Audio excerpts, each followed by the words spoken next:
સંતરામપુરના ward number 6ના વણઝારવાસમાં પાણીની ગંભીર સમસ્યા. મહિલાઓનો કાઉન્સિલરના ઘરે ભારે હલ્લાબોલ.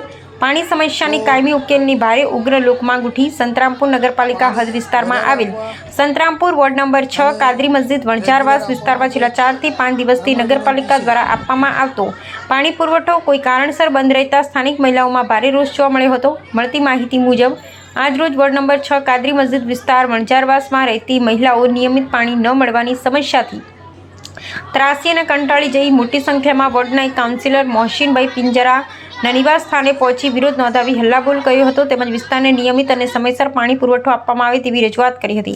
મહિલાઓએ જણાવ્યું હતું કે છેલ્લા 4 થી 5 દિવસથી તેમના વિસ્તારમાં પાણી પુરવઠો બંધ હોવાથી હાલ ઉનાળાની ઋતુમાં ઘર વપરાશ તેમજ પીવાના પાણીની ગંભીર અછત સર્જાઈ છે, જેના કારણે રોજિંદા જીવનમાં ભારે મુશ્કેલીઓનો સામનો કરવો પડી રહ્યો છે.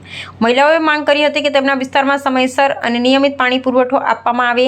વધુમાં મહિલાઓએ આક્ષેપ કર્યો હતો કે જ્યારે પણ તેઓ નગરપાલિકા તંત્રને સમસ્યાની જાણ કરે છે ત્યારે પાણીની મોટર ખરાબ થઈ ગઈ છે અથવા વીજ પુરવઠો ન હોવાથી પાણી પુરવઠો બંધ છે જેવા જવાબો આપવામાં આવે છે, પરંતુ સમસ્યાના કાયમી ઉકેલ માટે કોઈ પગલાં યોગ્ય લેવામાં આવતા નથી. આ સાથે સ્થાનિક નાગરિકોમાં એવી પણ ચર્ચા ચાલી રહી છે કે આ જ વોર્ડ વિસ્તારમાં સંતરામપુર નગરપાલિકાના હાલમાં ચૂંટાયેલા પ્રમુખ નિશાબેન મોદી તથા ઉપપ્રમુખ જીતેન્દ્રસિંહ ઝાલા બાપુનું નિવાસસ્થાન આવેલું છે અને તેઓ હાલ નગરપાલિકામાં મહત્વના હોદ્દા પર કાર્યરત છે. ત્યારે પોતાના વિસ્તારની જ પાણી સમસ્યા અંગે લોકમુખે અનેક સવાલો અને ચર્ચાઓ ઉઠી રહી હોવાનું પણ જાણવા મળી રહ્યું છે.